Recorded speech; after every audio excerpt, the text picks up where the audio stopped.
popular, confirmando que la lucha es constante, presente intercontinental, cámara y micrófono asaltando las redes, somos la ventana de la lucha popular, confirmando que la lucha es constante. Danos un me gusta, que participemos, comparte las transmisiones.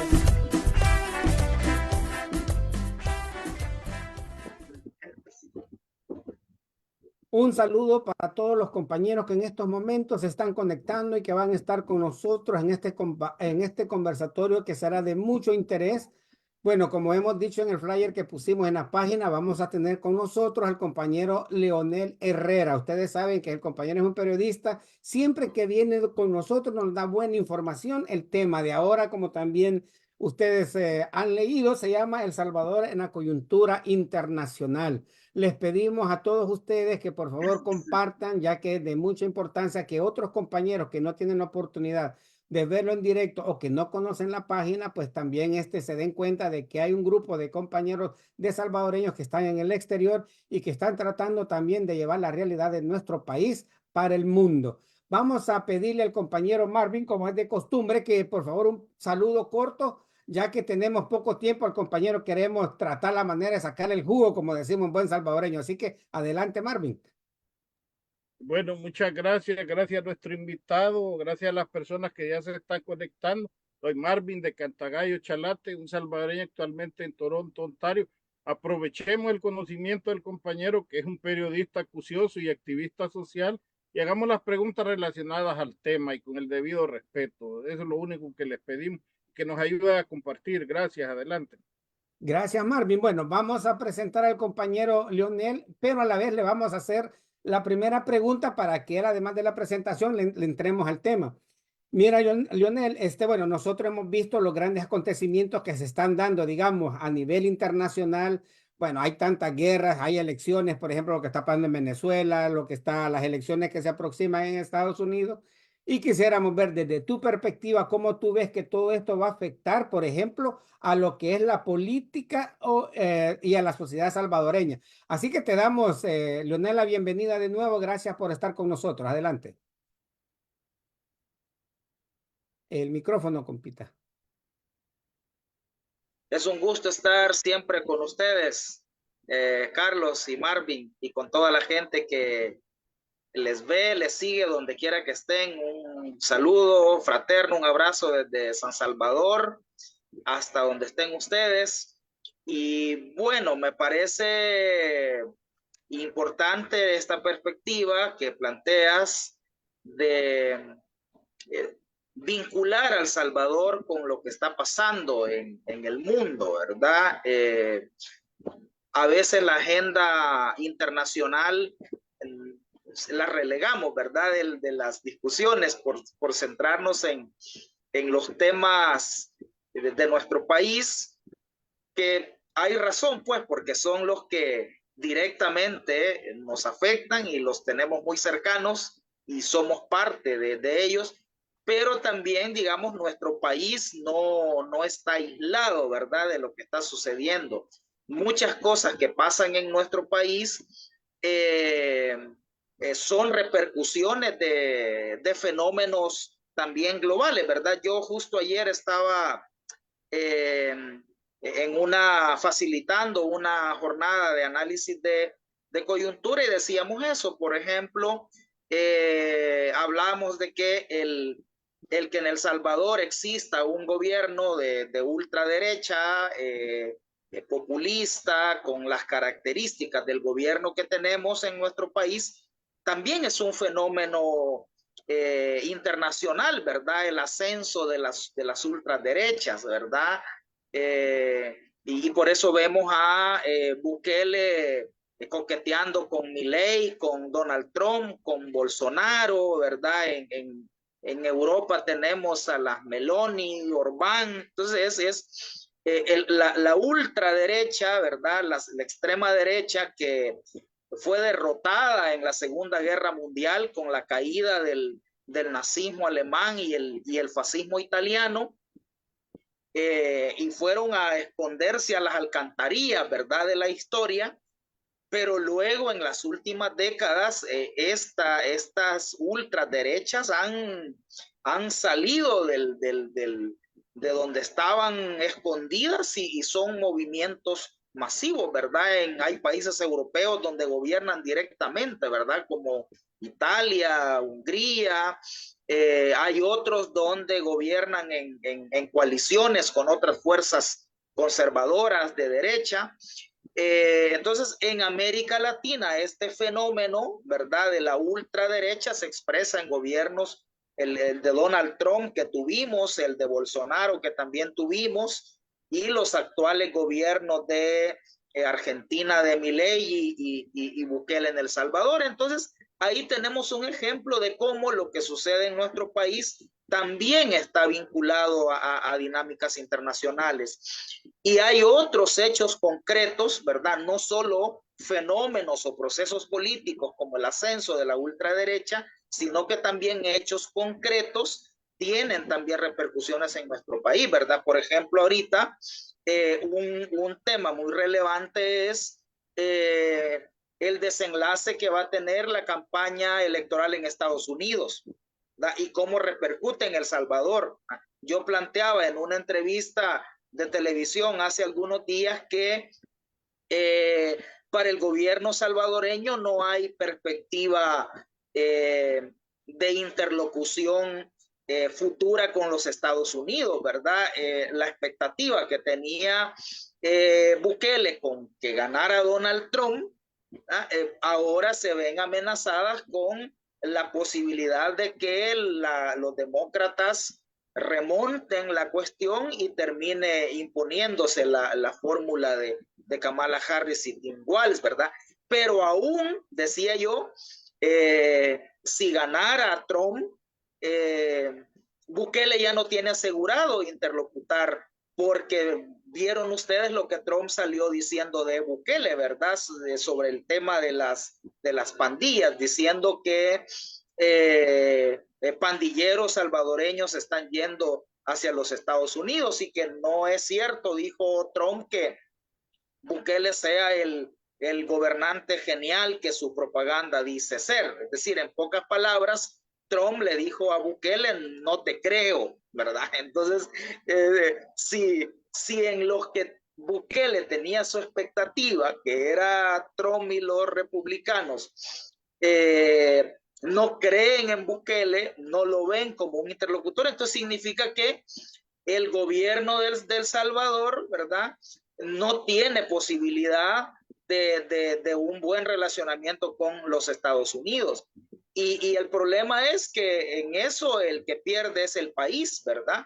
Es decir, el gran problema para El Salvador con que el gobierno no tenga una interlocución de diálogo, de respeto con los Estados Unidos, pierde el país, porque no hay posibilidad de dialogar sobre una política migratoria integral, ¿verdad? Que es un tema de interés, ¿verdad? Bukele llega al extremo de, sabiendo que hay miles de salvadoreños que necesitan en Estados Unidos de una reforma migratoria, lo lógico sería que el gobierno de El Salvador se vincule con los sectores del estamento político gringo que apoyan una reforma migratoria, pero al contrario, Bukele se relaciona con los sectores más ultra de la derecha republicana, de la derecha más antirracista. Entonces hay algo mal está en la cabeza de este gobernante salvadoreño, ¿verdad?, para actuar de esa manera. Entonces yo sí creo que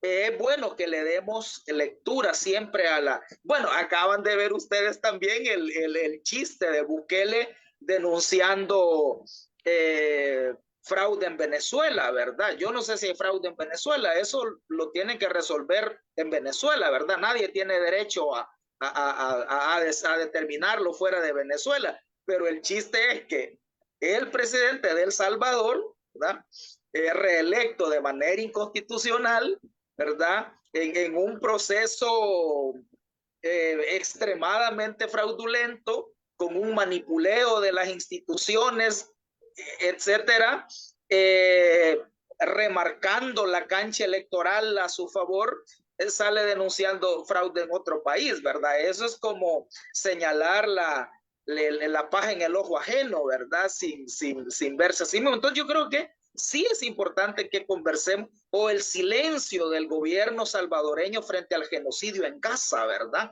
Creo que una de las cosas más vergonzosas es esa, ¿verdad? Además, Bukele aquí tiene el agravante de ser de origen palestino, y alguien de origen palestino que no levante la voz por la masacre en Gaza, y que no solo no levanta la voz, sino que más bien muestra simpatía con el sionismo israelí, que es el que está cometiendo el genocidio, a mí me parece que también es altamente cuestionable. Entonces yo sí creo que es importante que veamos a El Salvador también desde la perspectiva del análisis de la coyuntura internacional.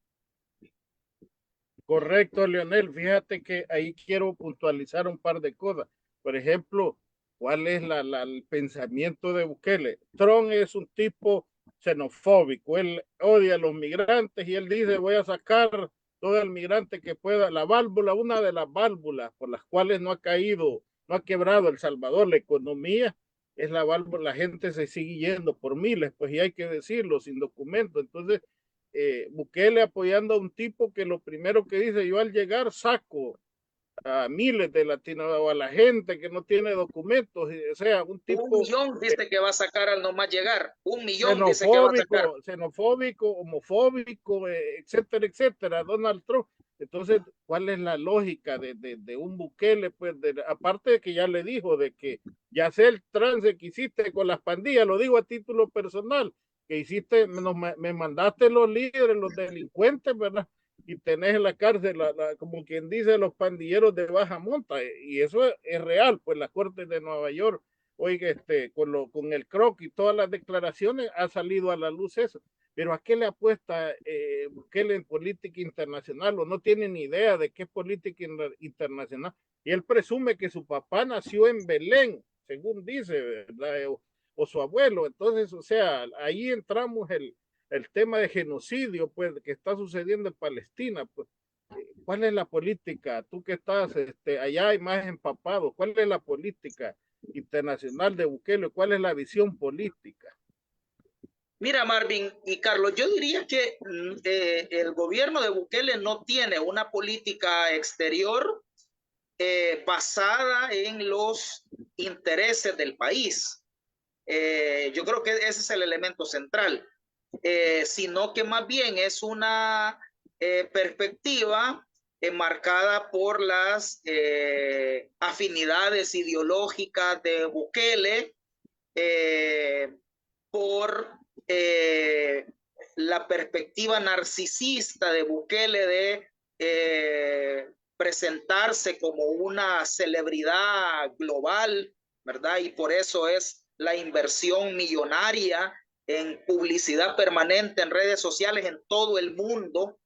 Por eso el gasto millonario en pago de lobistas, de relacionistas públicos que no sirven para nada, porque resulta que Trump le vino a decir que no le cree, a pesar de que Bukele ha invertido millones en lobistas para acercarlo con Donald Trump y con el movimiento ultraconservador de Donald Trump. Entonces, la política, la perspectiva de este gobierno hacia el exterior no se basa en los intereses y las necesidades del país. Por ejemplo, con Estados Unidos, ¿cuál sería una política exterior con Estados Unidos basada en los intereses del pueblo salvadoreño? Bueno, sería una política exterior de buscar de manera respetuosa, ¿verdad?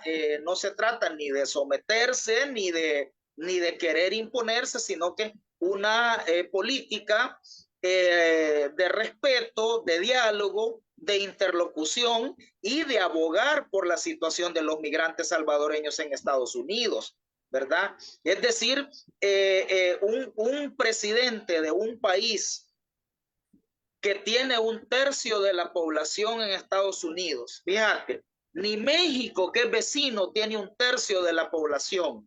El Salvador sí, es el único país que tiene 1/3 de la población allá.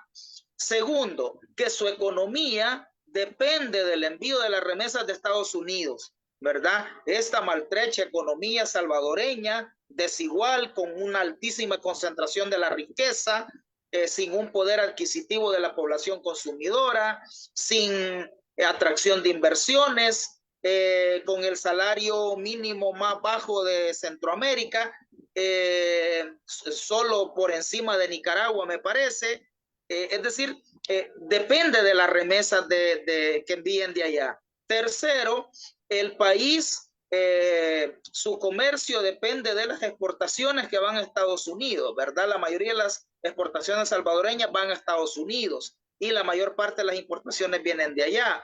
Cuarto, la moneda que utilizamos viene ya no del Banco Central salvadoreño aquí sobre la Juan Pablo II, sino que del Tesoro de los Estados Unidos. Entonces, este gobierno debería tener una política de diálogo, de interlocución con el gobierno de Estados Unidos, ¿verdad? Su perspectiva no debería ser ideológica, ¿verdad? Sino que debería ser de diálogo en favor de los.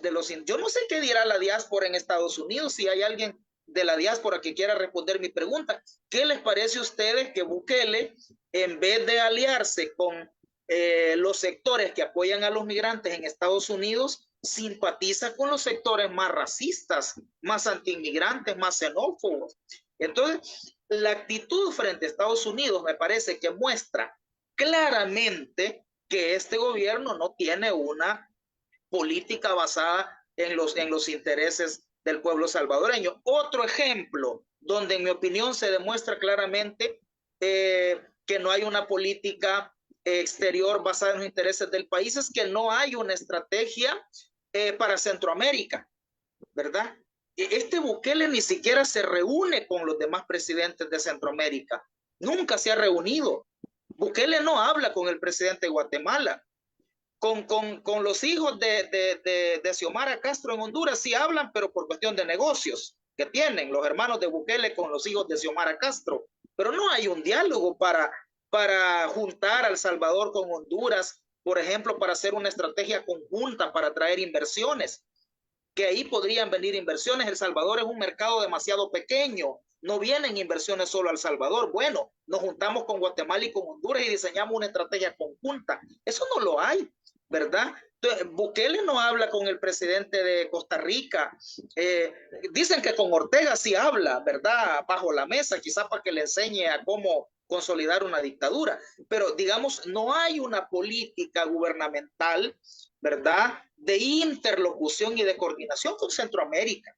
Entonces, para mí, hay más ejemplos, pues, pero nos vamos a quedar hablando sobre este tema, pero hay más ejemplos que demuestran claramente que no hay una estrategia de política exterior basada en los intereses del pueblo salvadoreño, que serían lograr en Estados Unidos una reforma migratoria integral, que serían lograr una mayor cooperación de las agencias de cooperación, de los países donantes, de lograr una mayor atracción de inversiones para el país. Esas son las necesidades de un país en materia de política exterior, ¿verdad? Otra señal, esta sí la última, digamos por el tiempo, pero otra señal donde no hay una política también exterior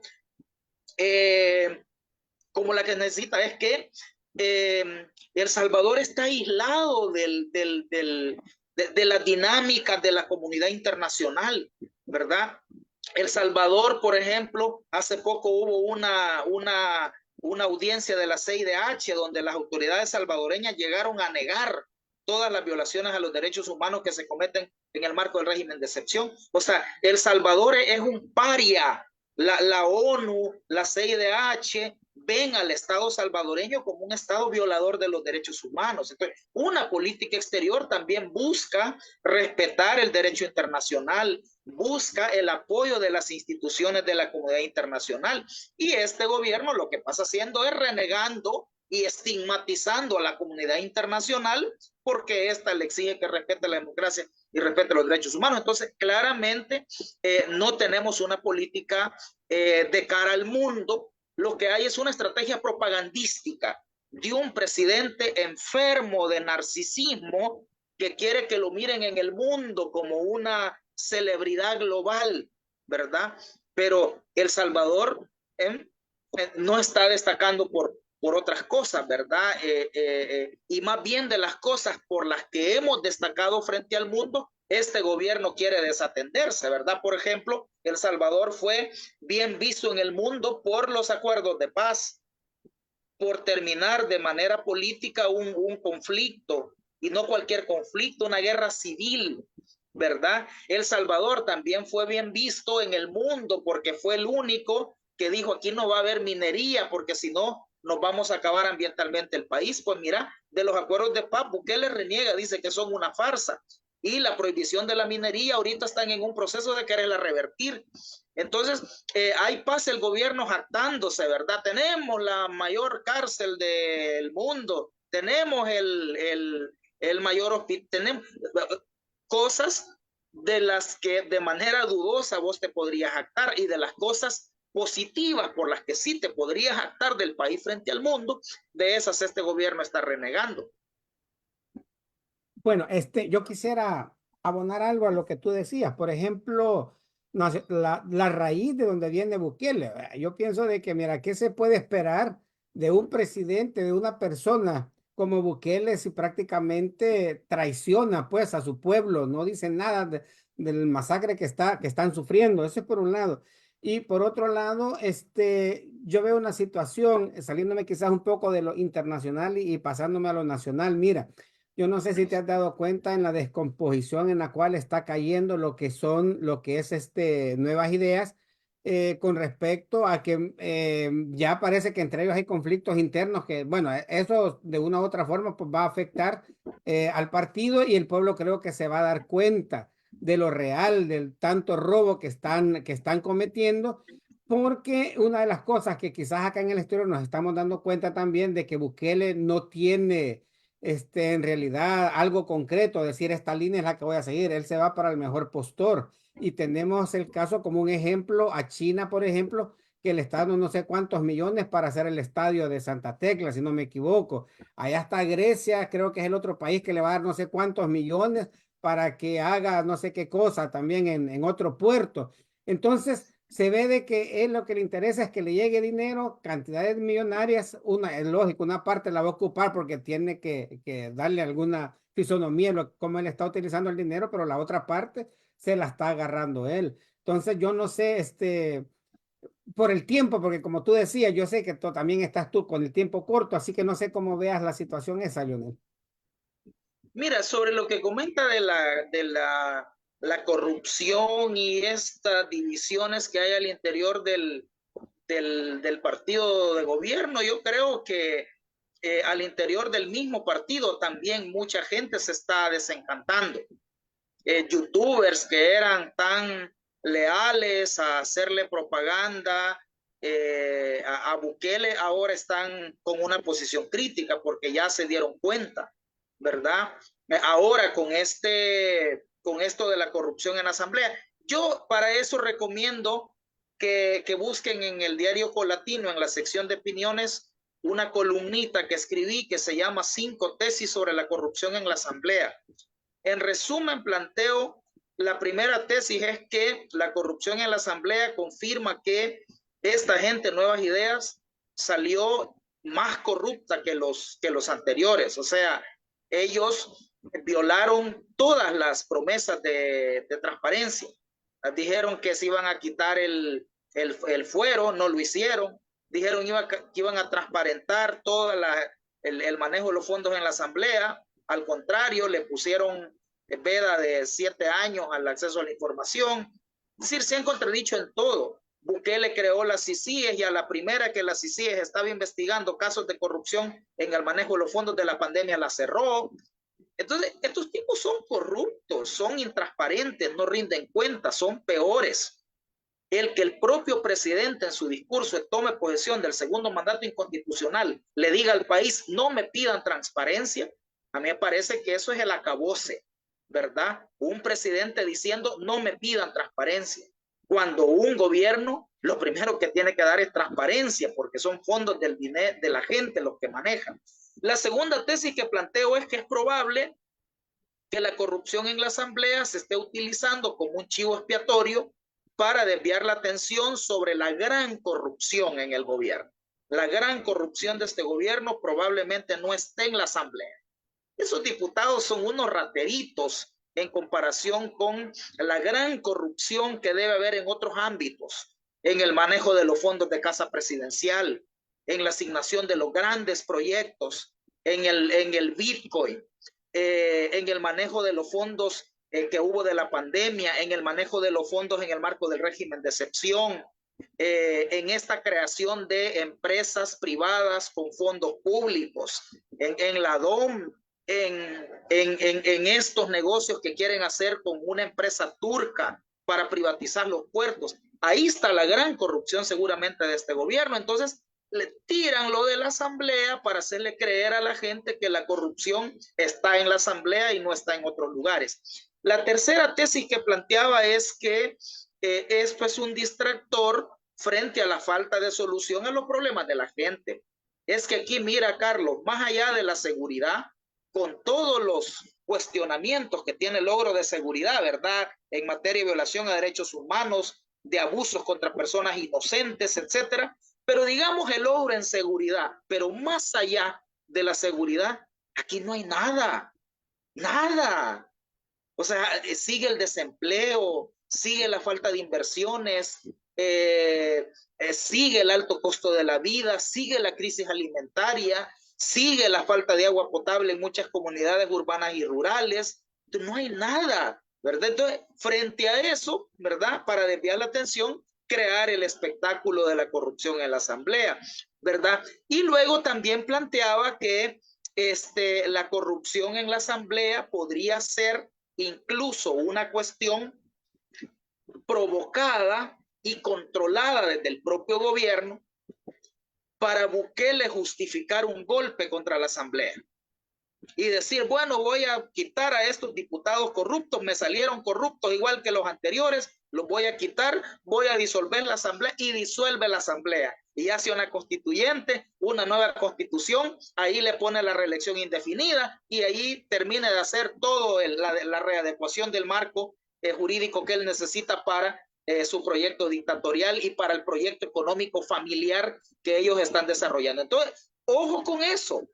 Puede ser un intento de deslegitimar su misma Asamblea, de sacrificar a sus mismos diputados que también les sirven para poder dar el golpe final. Porque a mí me da la impresión que a Bukele le falta dar el golpe final. Es decir, el golpe último. El golpe último no ha sido la reelección. El golpe último es terminar con la Constitución y poner una Constitución adecuada a su proyecto autoritario. Ellos pretendían meter un pliego de reformas a la Constitución en la última sesión plenaria de la legislatura anterior y ratificarlas en la primera reunión de la nueva legislatura. A saber qué cálculo hicieron, pero no se atrevieron a dar ese golpazo. Y lo que terminaron haciendo fue reformar el artículo de la Constitución que regula la manera de reformar la Constitución. Entonces no les salió. Entonces yo creo que debe estar viendo cómo pega el golpe final. Así que ojo con esto de la corrupción en la Asamblea. Y sobre lo otro que dices, Marvin, mira, es que aquí yo comentaba también en la reunión que les decía un día de estos, el principal fenómeno político o el principal proceso o el proceso central que está sucediendo en El Salvador y del cual deriva todo lo demás es que el clan familiar que gobierna está en una estrategia de convertirse en grupo hegemónico, ¿ah? De pasar a la misma tarima donde están los Poma, los Regalado Dueñas, los CRIT. Entonces, eso es lo que está sucediendo. Un grupo gobernante en proceso de ascenso a grupo oligárquico. Entonces, eso es lo que, de eso deriva todo lo demás. Este grupo, para hacerlo, necesita abusar de los recursos públicos y por eso no da acceso a la información y no rinde cuentas. Este grupo también necesita, para ascender a grupo oligárquico, controlar todo el Estado. Y por eso desaparece la institucionalidad y la democracia, ¿verdad? Este grupo, para poder ascender a oligárquico, necesita tener a una sociedad inmovilizada, ¿verdad? Ya sea con la propaganda, seducida por la propaganda, o ya sea atemorizada con la estrategia de miedo que hay, ¿verdad? Y por eso mantiene un régimen de excepción. Este grupo, para ascender a grupo oligárquico, necesita también reformar las leyes y por eso toda esta readecuación del marco constitucional y del marco legal. Este grupo, para convertirse en oligárquico, necesita alianzas y por eso China y por eso Turquía, ¿verdad? Este grupo oligárquico, para ascender, necesita tener un respaldo internacional y por eso se vincula con toda esta red de extrema derecha, desde Trump hasta Milei. Entonces, eso está pasando en El Salvador. El hecho central es el intento del clan Bukele de ascender a grupo oligárquico. Y de ese fenómeno derivan todos los demás. Para eso necesita que no haya democracia, para eso necesita que no haya transparencia, para eso necesita tener apoyo de los chinos y los turcos, para eso necesita que la gente no proteste. Entonces, ese es el elemento central de lo que está pasando en El Salvador. Correcto. Mira, yo una de las cosas es con la que juegan, con la mentalidad, sobre todo la gente celebra cuando sube el Bitcoin, por ejemplo, pero lo que no te dicen es que ese dinero es prestado y que hay intereses, pero cuando bajan no han perdido porque no han vendido, pero celebran, vaya, sigan hablando, gorgojos, dicen ellos, ya ganamos 15 millones, ¿verdad? El presidente ya ganó 15 millones, pero pues sí, ¿cuánto se ha pagado de interés? ¿Quién autorizó a Nayib Bukele, verdad? O sea, ¿dónde, qué artículo de la Constitución que él puede agarrar dinero, los impuestos del pueblo y especular con una moneda? Eso es por un lado. Por el otro lado, esta empresa, yo estaba averiguando alguna información que les va a dar las concesiones de los puertos. En Ecuador estafó al gobierno de Ecuador, específicamente en la época de Rafael Correa, ¿verdad? Él les ofreció y ahí hubo una estafa. No cumplió con las inversiones que ofreció. De dudosa procedencia. La otra es, ¿te acordás que, bueno, yo era de los que le volaba riata a Calderón Sol, que traía la maquila, que nos iba a convertir en costurero, pero este ni siquiera la maquila se está yendo, en vez de venir, se está yendo, pues, ¿verdad? Con Daniel hemos hablado todos esos temas de hacia dónde nos lleva este gobierno, pues si no se ve una cosa como que depende de cómo amaneció, pues, ¿verdad? Del psicotrópico, cómo amaneció después que le pasó el efecto del psicotrópico, lo digo a título personal, pues, ¿verdad? Así sale con un Twitter, ¿verdad? Diciendo de que están invirtiendo, a ver si no nos dice que va a invertir en los cohetes de Elon Musk, o sea, hacia dónde vamos, pues, como, ¿por qué no nos ubicamos en la agricultura, pues, verdad? Por ejemplo, apoyar la agricultura, la ganadería, prohibir, seguir con la prohibición de la minería que sigue hasta ahorita, pero hay rumores de que quiere reautorizar la minería a cielo abierto. No sé, Daniel, ¿quieres agregar algo? Bueno, antes que nada, yo creo que vamos a ir terminando porque el compañero tiene también corto tiempo. Quisiera darle las gracias a los compañeros que han estado con nosotros, que se están dando sus opiniones. Les prometemos que vamos a seguir hablando de estos temas con el compañero. Lastimosamente, el compañero tiene otro compromiso. No quisiéramos tampoco que se retrasara por ahí, pero no sé, Leonel, si hay algo más que tú quisieras dar tu opinión y bueno, no sé si es lo que estoy diciendo está bien o si tenés más tiempo para estar con nosotros. Adelante. Sí, Daniel, podemos alargar unos minutitos más, porque bueno, Marvin ahí pone varios elementos, ¿verdad? Que dan para comentar. Ciertamente esta narrativa de que vienen las inversiones es una falacia. Dijeron que con la seguridad, ¿verdad? Ese fue el discurso que vendieron, que con la seguridad y ahora sí venían las inversiones. Y no ha pasado y no va a pasar si no hay una estrategia real de atracción de inversiones, ¿verdad? Ciertamente la seguridad, yo creo que ha jugado un rol importante más en la economía local, ¿verdad? Los pequeños negocios, la gente que era extorsionada y ahora ya no, ¿verdad? Digamos, ahí sí hay un efecto positivo, ¿verdad? Que es reconocible. Pero las grandes empresas no les afecta la seguridad. Aquí los extorsionados no eran súper selectos. Aquí no, las maras no extorsionaban a Bianca, no extorsionaban a las agencias de publicidad de Bukele. Digo, Almacenes Simán, no, los mareros no entraban a recoger renta a la Gran Vía, a las cascadas, a Multiplaza, sino que, digamos, afectaban la economía local, ¿verdad? De las comunidades. Entonces ahí sí hay un efecto positivo, pero para la atracción de inversión extranjera, la seguridad es solo un factor. Hay otros factores, ¿verdad? Incluso la seguridad pueden obviarla los inversionistas. Te pongo el ejemplo de México. México es de los países de América Latina, creo que solo después de Brasil, que más inversión extranjera está trayendo. Y no me digas que México es un país seguro, con los carteles de la droga y las bandas de crimen en México. No es un país seguro México, pero es el que está trayendo mayor inversión. Toda la inversión, sobre todo China, que quiere entrar a Estados Unidos, se va para México.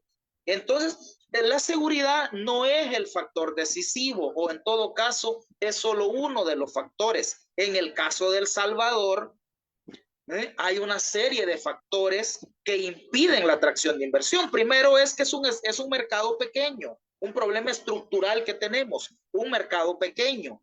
¿Cómo podríamos atraer inversiones? En una alianza con los demás países centroamericanos para presentarse como región centroamericana. Pero con este presidente que no habla ni con el de Guatemala y que con los de Honduras habla solo para hacer negocio, y con Daniel Ortega solo para pedirle consejos autoritarios, ¿cómo lo vas a hacer? ¿Verdad? Otro problema es la falta de mano de obra cualificada. En El Salvador no hay una estrategia gubernamental de cualificar a la mano de obra. Esto tiene que ver con educación, es decir, hasta quitaron el INSAFOR, imagínate. ¿va? Entonces no hay una estrategia. También las inversionistas buscan donde haya consumidores con poder adquisitivo.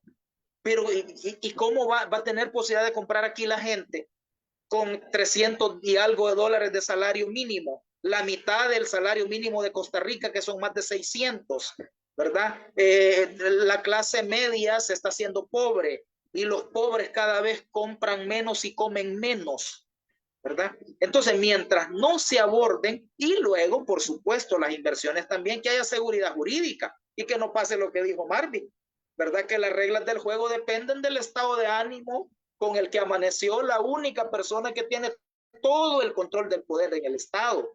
Entonces, aquí no van a venir todos los anuncios de inversiones que ha hecho Bukele han salido falsos.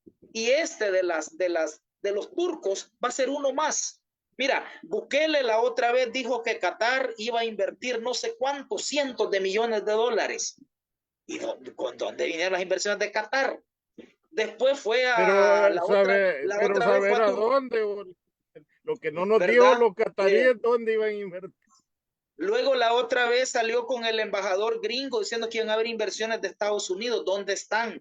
Dijo que iba a venir a invertir Google. Mentiras. Google no viene a invertir. Google viene a llevarse 500 millones de dólares que el gobierno le va a pagar supuestamente por digitalizar el Estado.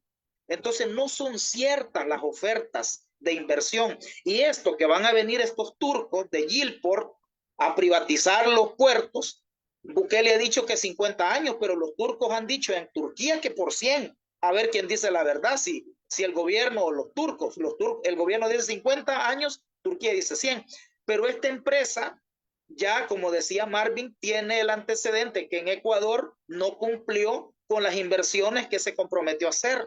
Entonces, ¿a quién le garantiza que aquí van a invertir $1.000 millones como dice la propaganda de Bukele?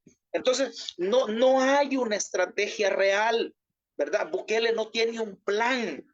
Las cosas le caen así de coincidencia y ya dice que es parte de su plan, ¿verdad? Fíjate, la otra vez le cayó de carambola la inauguración de una maquila tecnológica aquí por Ciudad Arce y ya salió él que ese era el segundo componente de su plan, las inversiones en tecnología.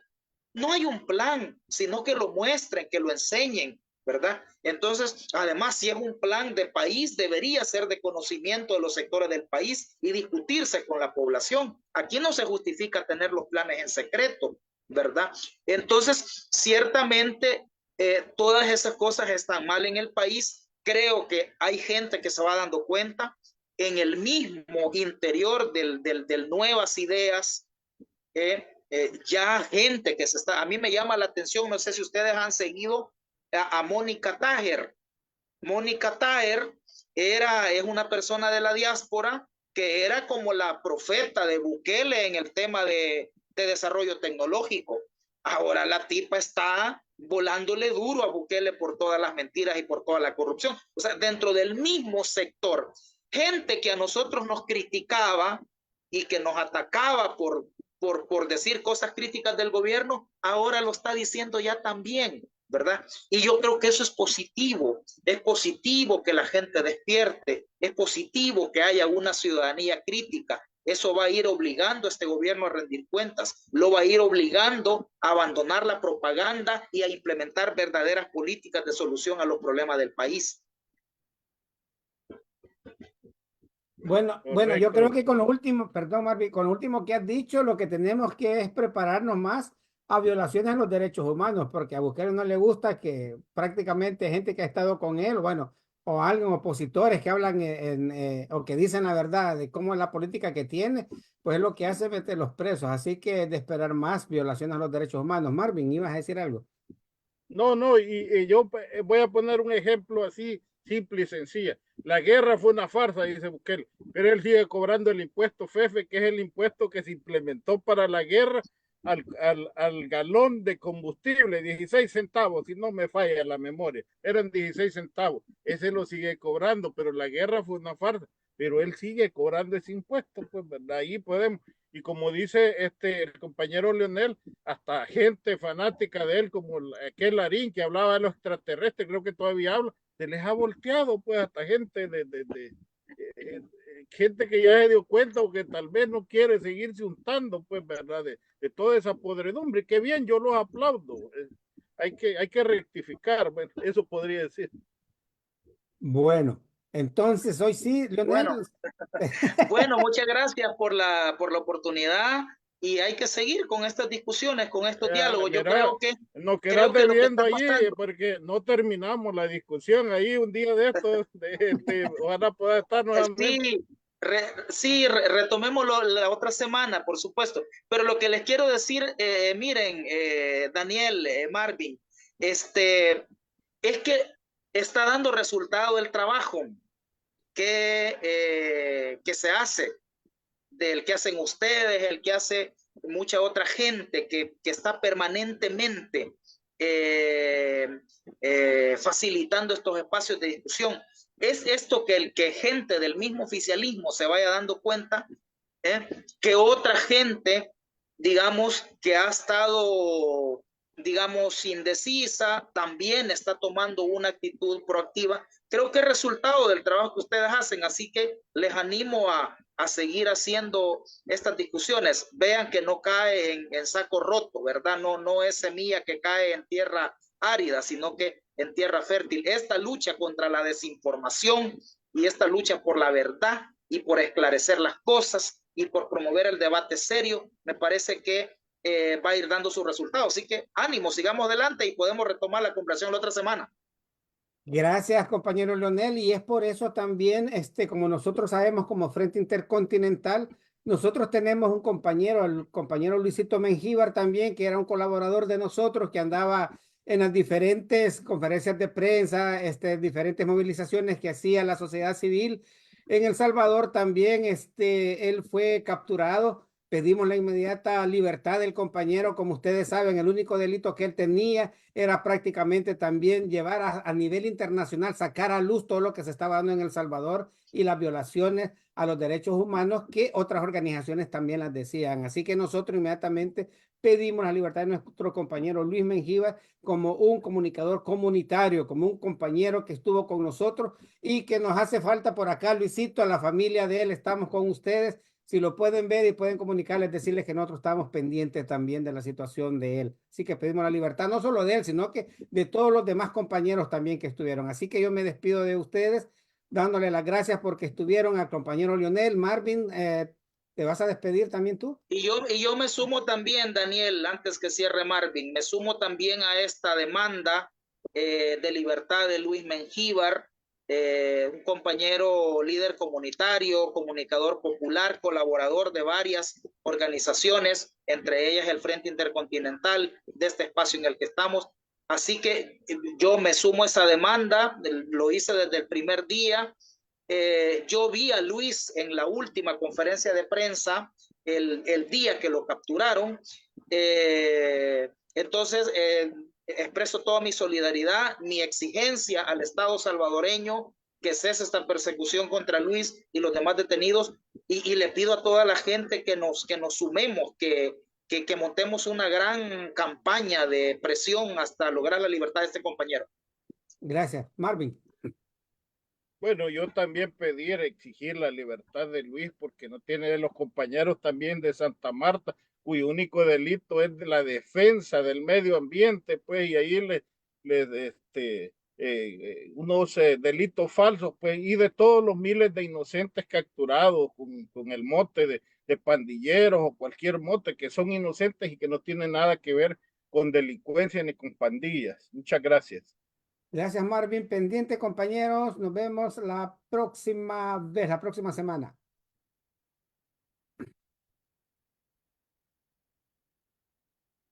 Somos el Frente Intercontinental, cámara y micrófono saltando las redes. Somos la ventana de la lucha popular, confirmando que la lucha es constante. Frente Intercontinental, cámara y micrófono saltando las redes. Somos la ventana de la lucha popular, confirmando que la lucha es constante. Danos un me gusta, que participemos, comparte las